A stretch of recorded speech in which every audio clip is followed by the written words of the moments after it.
Welcome to Propathon, Krishnamurthy and Deepa. Thank Hi. you for joining us today. We are here talking about real estate tax planning. They're both chartered accountants. So we have all kinds of taxes in real estate, right? Yes. We have TDS, Yeah. capital gains, GST, a lot of things to consider. So let me just jump into TDS. Okay. Let's just start with TDS. TDS is applicable when you're buying a property, when you have rental income. Let's start with the purchase. Okay. So when I am purchasing a property, let's say from a developer or from another buyer, from another seller, do I have to deduct TDS? Yes. So firstly, let us look at from the perspective of the resident buyer. So if a person who is a resident in India, if he is buying any property, so TDS compliance is not always applicable. It depends on the threshold. So if the gross consideration, if he is paying is above 50 lakh rupees, so in that case he has to do the TDS compliance. That is, while remitting the amount to the seller, he has to deduct 1% of the consideration and remit it to the government, and rest of the consideration will as usual be credited to the account of the seller. So that is the way it has to be taken care. So in addition to that, that compliance is in the form of challan cum statement. So 26 QB is the form which will be filed. So from the date of the transaction, within 30 days from the end of the month, they have to remit that whatever TDS they have deducted from the consideration of seller, that has to be remitted to the TDS authorities. I see. And this is in the case of a primary sale as well as a secondary sale? Yeah. Okay. So irrespective of primary or secondary, the obligation is like mandatory. So for a resident Indian, you said it's going to be 1%. NRIs? Okay. So to add on, okay, so that is case of resident seller. Okay. So now I am talking about resident, like non-resident seller. Now here in the person who is selling is a non-resident, is not in India. Okay. So to decide the residential status in income tax, we are having like calculation, like on basis of the number of days he stays in India. Okay. So if like in the like basic rule, normal rule, if he stays in India more than 182 days, he is a resident. Less than 182 days means he is a non-resident. Yeah. Okay. So we understood that in case of resident, there is a threshold limit and there is a TDS rate, that is 1% and 50 lakh threshold limit. But in case of non-resident, there is no threshold limit. Okay. So for like even for 1 lakh rupee transaction also, the TDS provisions will apply. How much? And again, the rate is like 20%. Okay. So the 20% is a basic tax rate. On top of basic tax rate, again the surcharge and education cess that will be added. Like effectively, it will be around 23.5%, like that, effectively around that rate again. So at the time of deciding the tax rates for a non-resident, we should consider the income tax rate and also again the double taxation avoidance agreement rates. Whichever is beneficial, that rate we should consider here. I see. So the beneficial rate. Now in the income tax, normal Indian Income Tax Act 1961 only, here the 20% is a concessional rate of tax. Okay. So we are considering the 20% as a TDS rate, and for that we are adding cess, education cess of 4% and surcharge depending upon the like total incomes, like the transaction value. So it is like that. Here again in case of non-resident, we know that we understood that it is 20%. So here we are having one more like opportunity to reduce the rates, TDS rates, because in case of sale of immobile properties, it is always not you'll be going to earn more capital gain. Okay, example, the property value will be 1 crore and the cost of acquisition will be 99 lakh. So here gain is only 1 lakh, but the TDS what they are deducting is 23%, around 23% on 1 crore. It will be huge, that you will get back only after filing the income tax return. So it will take years of time. Yeah. To avoid all these difficulties, like we are having separate, like thing called lower rate of TDS deductions. Okay. That is a certificate. Like NRI can apply for that. Based on that, on the discretion of the assessing officer, he will decide, whether to give zero rate, nil rate of certificate, or 1% or 2%, whatever, depending upon the the computation or what the depending on the requirement. Okay. So by obtaining that certificate, now like if you provide that to the buyer, he will not deduct at the 20% rate, and he will consider that certificate and he will deduct taxes according to that certificate. So that is the one way we can like avoid piling up of like huge amount as a refund in the future. So this is case of non-resident, and resident is different. What is Okay, the here one more thing I want to add on. Yeah. So in case of resident, like there is no need of TAN, tax deduction, like tax, that is, like a separate account we should apply for, and then we should, like do the TDS compliances. Okay. In normal cases, resident seller cases, it is not applicable. But in case of non-resident, now they should obtain a TAN. Okay. So they should obtain TAN, and they should deduct taxes TDS under section 195. In case of resident seller, it is 194 IA, here 195. So rates as like already discussed. So this is how the non-resident should like comply with the tax compliances. I see. Yeah. And what is the certificate called? A lower deduction certificate, LDC, like we'll call it as LDC. Apply with the jurisdiction assessing officer. Yeah. So they will consider the case. So based on the merits of the case, they will be granting the lower deduction certificate. I If they see. furnish the same to the buyer, Buyer. they will be considering the rates accordingly and deduct the returns.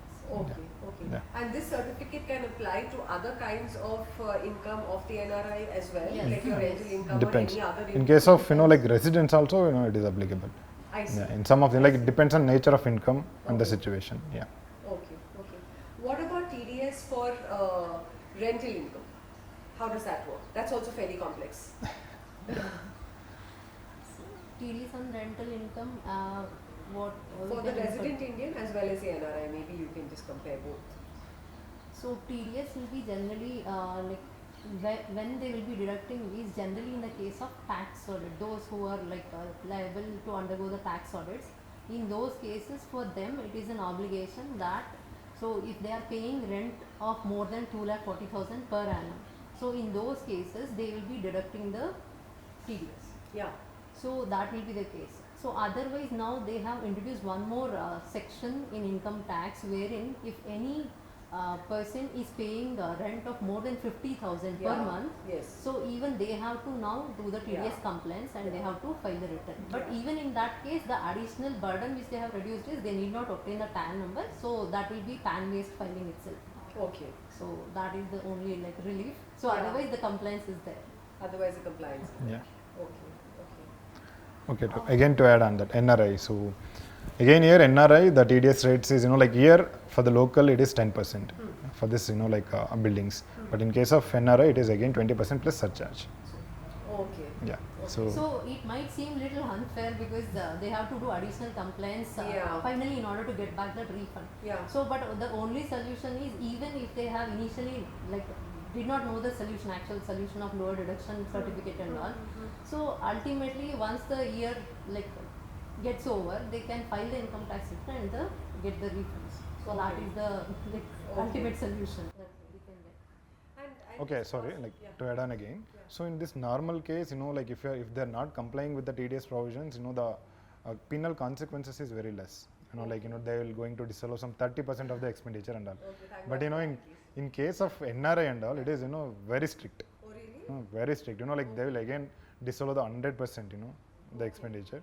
Also, there will be again prosecution. The other cases will be there. Other penalties will be there. But the obligation is on whom? Obligation is always on the here. The Because tenant. resident is staying in some other country. Yeah. So we cannot put an obligation on him. So that is not So the obligation is reasonable on the Tenant. Yes, Who is the source of income for the NRI, who is remitting amount to the NRI, so he is liable. So whenever any remittance happens to NRIs, so we have to look at from multiple perspectives, like even FEMA comes into picture. So if we are remitting beyond certain threshold, so we have to take care of this form 15 CA, 15 CB. So they have to obtain certification from the chartered accountants whether that income is liable to tax. If it is liable to tax as per Indian income tax or as per double taxation avoidance agreement, because India is having agreement with every country. Yeah. So Yeah. based on in which country that NRI stays, so accordingly we will check whichever is the beneficial rate to the assessee, and then accordingly we will be complying with things. Got it. Got it. Yeah. Let's shift gears a little bit to capital gains now. Okay. Okay. Yeah. To capital gains. Now there are ways in which when you're selling one property and you can save on the capital gains amount, right? How do you do that? By Okay. reinvesting into a different property or whatever the obligation is. So maybe you can explain that Yeah. a little bit. So okay. So here in case of capital gain, we are having two different types: long-term capital gain and short-term capital gain. Okay. So how to decide this long-term and short-term means if the person is holding that immovable property more than 24 months 24 months. More than 24 months is a long-term capital gain as like long-term capital asset.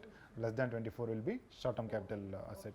Why this bifurcation is required? Long-term and capital like long-term and short-term is based on that nature of the like holding period. They are going to levy the taxes. Okay. For long-term capital gain, it is always 20% concessional tax rate. It is fixed. It's irrespective of the amount of the transaction. Even though it is 10 crore or 50 crore or like 50 lakh, the 20% is concessional rate. It is fixed. Okay. But in case of short-term capital gain, it always goes with the normal slab rates of the income tax. Yeah. So this is the like two bifurcations. Okay. Again, so like here will not just pay long-term capital gain taxes on the like transaction values or like by deducting the cost of acquisition. Here you're having like so many other provisions. Like here we are having other provisions like the exemptions. Okay. So example, like the person who is staying in Hyderabad, he sold some property for 1 crore rupees, okay, and now he is not just sold that for like keeping with him only that amount. So he is planning to invest that same amount in Bangalore, like he is purchasing some capital asset or flat in Bangalore for rupees again 1 crore only. Okay. So now in this case, like at the time of calculating the capital gain, so we'll consider sale consideration as 1 crore and then we'll reduce the cost of acquisition. Like in example, you would have bought that property in the year 2010 for rupees 50 lakh. Yeah. That 50 lakh will be increased by cost inflation index. That is again the benefit given by the income tax department. Like that amount will be increased with the inflation amounts. So by doing that, sale consideration less cost of acquisition and less all the cost of improvements and other expenditure, then you will arrive at the capital gain. Okay. In that capital gain, again we are having that like benefit of claiming the exemption, that we will say the entire 1 crore is invested in buying flat in Bangalore. Okay. So your capital gain will be 0. Capital So gain you will be need not to pay any taxes. So that's how you should encash your like the sale consideration by investing in the house property again. Okay. So this is But how the it can exemption. Only be another house property. Can Yes. it be a commercial property, some land, something No. else, some other stock? No. No, that is only for residential It has to be properties. Yeah. residential. And you can do this 10 times. You can keep buying, selling, keep buying, selling. No. Like that is not like that. Again, like there are other restrictions are there. Okay. So like from the date of transfer, you can buy before 1 year if you have bought. That is also eligible. Okay. After 2 years. So before 1 year, after 2 years. Okay. That is for purchasing. Okay. So if it is a construction of Construction. property, it is 3 years from the date of transfer. So within that time span, one has to complete the construction. Okay. So only then they will be entitled for the exemption. So Okay. in case they have claimed the exemption, but at the end of the time period of 3 years, if they are unable to complete that, whatever exemptions they have claimed, so on which they have gained the tax benefit, everything will be like getting reversed. So Oh. in the form of that, they have to offer that amount for taxation again. Okay.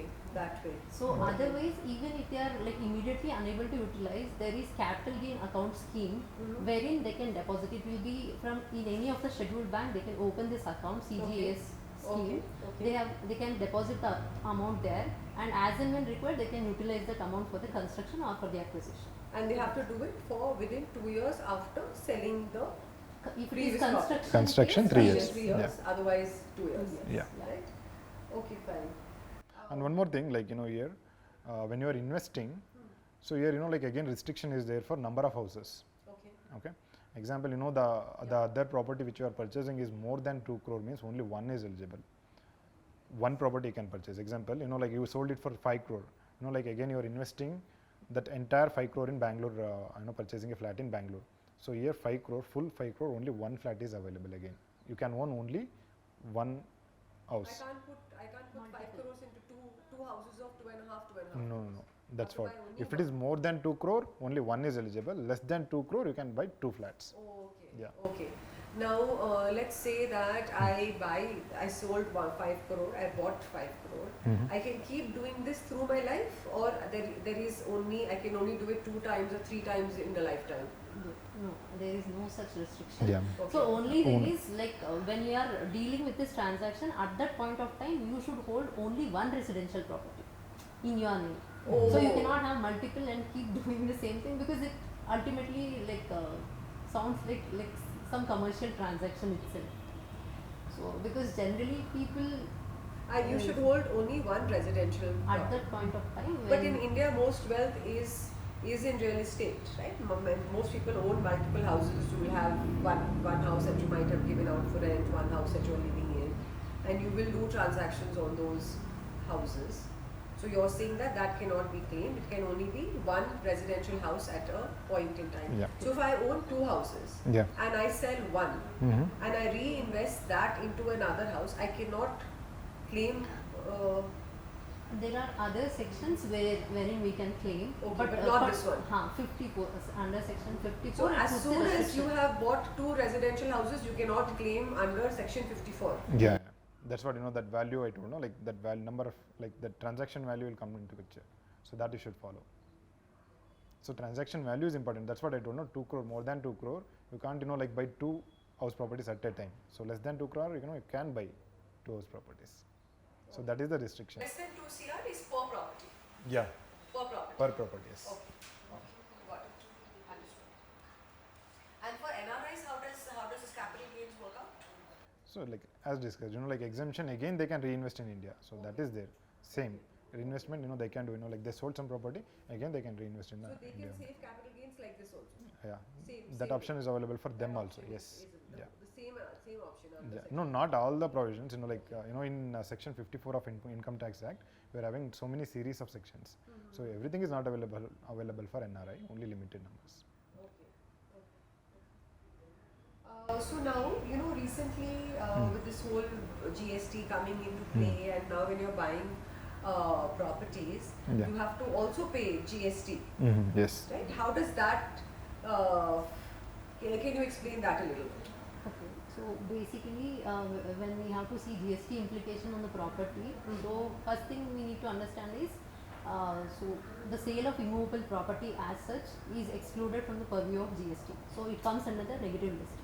So what gets taxed then in GST is only the incomplete projects which are still ongoing. Okay. So only on that GST implications will be there. And that is what percentage? It is 1% and 5%. Okay, 1 and 5. So it will be basically important because in both the cases the builders are not getting the input tax credit for those. So whenever they are charging 1% or Okay. 5% of GST, so obviously they are not getting credit of the input tax credit. So what will be happening? It will be added to the cost. Okay. So ultimately the buyer's concern Buyer should has be to buy. Yeah. because ultimately the incidence of that burden is Yeah. on the buyer. Yeah. So that's the and one more thing is whenever if any buyer is buying such properties, so it will be good if they come to know that buyers are complying with all these things, because it will be more reliable, because they are registered with authorities. There will be much more The builder, transparency. the builder is registered. Yeah. So that With way, RERA and that all, way it yeah. will be more reliable. Yeah. So Yeah. that is the Yeah. thing.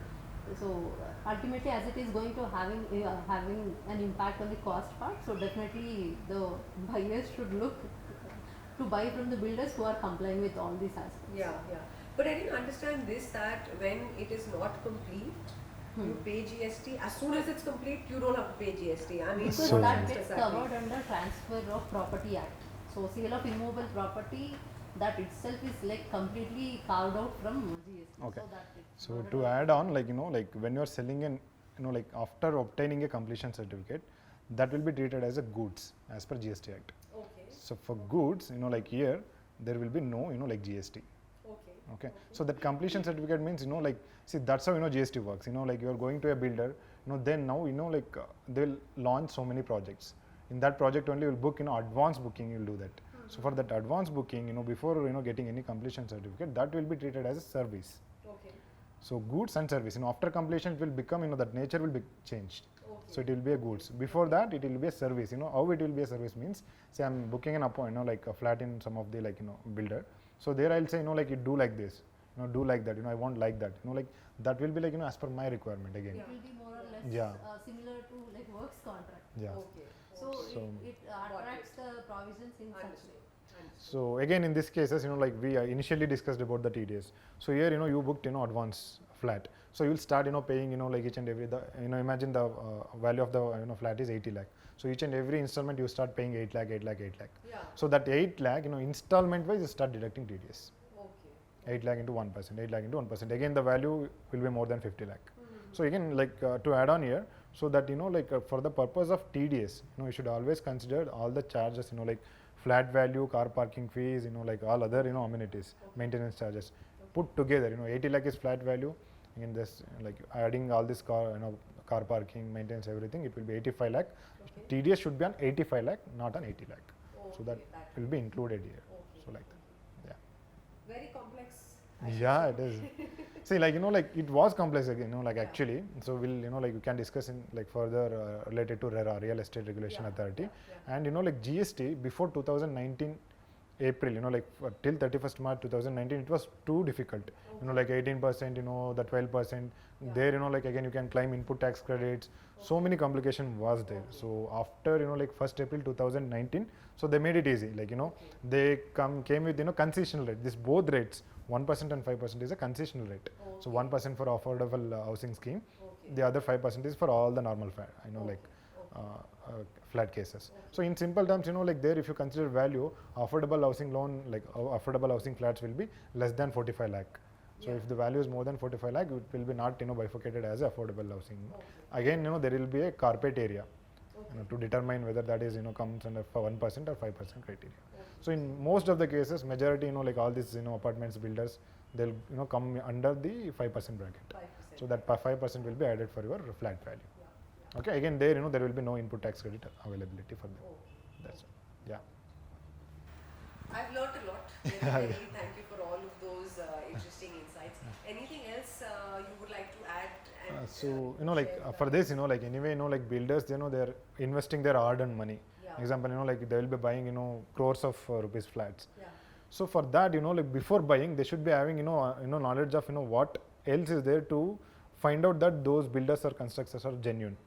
So my friend Deepa will be explaining how RERA plays important role here. Okay, sure. So RERA basically it was brought in 2016. So central legislation was brought in that year. So it basically brought in more of accountability, transparency. The fraud risk factor was reduced to a greater extent.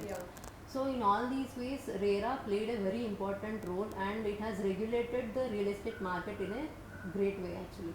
So if we see how buyers are benefited from this, if we want to understand, so there are a lot of changes which they have brought in. Like for example, initially what used to happen, the builders used to create the agreements which are more favorable to them, in form of levying more penalties or charges.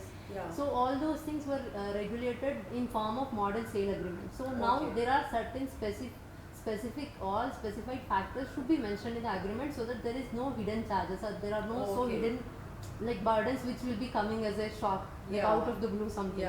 So all those things were regulated, and many projects were getting delayed and the buyers were not getting the delivery of the possession. So it was all because of the builders used to divert the fund of one project into the others. So that way what they have done, so now they have regulated saying that 70% of whatever receivables you are getting from the buyers, ultimate buyers, so that should be kept in a specific reserve account, and that should be utilized for the specific project, so that the people who have invested in that project should not ultimately get affected. So that was also taken care. And basically the most important thing is the grievance redressal mechanism which they have introduced. So it is actually initially there was no one to listen to their grievance. It was that way. So now they are having a mechanism wherein they can put their complaint and it will be addressed by the authorities. So it can go up to the level of Supreme Court. So initially the state level department is their authorities. So if they are not satisfied with the decision, within 16 days they can go for appeal with the appellate tribunal. And from there they can further take an appeal to High Court and then to the Supreme Court. So obviously they are having a mechanism wherein they can get the justice in case if something goes wrong with them. So all these things have changed. So after RERA, so it is a very good legislation from the perspective of buyers at least. Definitely. RERA still needs some amount of fine tuning, but I think it's definitely a great start, and thank God that we finally have something like that there. So thank you Yeah, both. Thank welcome. you very much for joining us. Thank you to our viewers as well. I've learned a lot about all of this, capital gain, GST, TDS. Hope you have as well. If you have any questions, please put it in the comment box below and we will be happy to answer it. Thank you. Thank you, Sapna.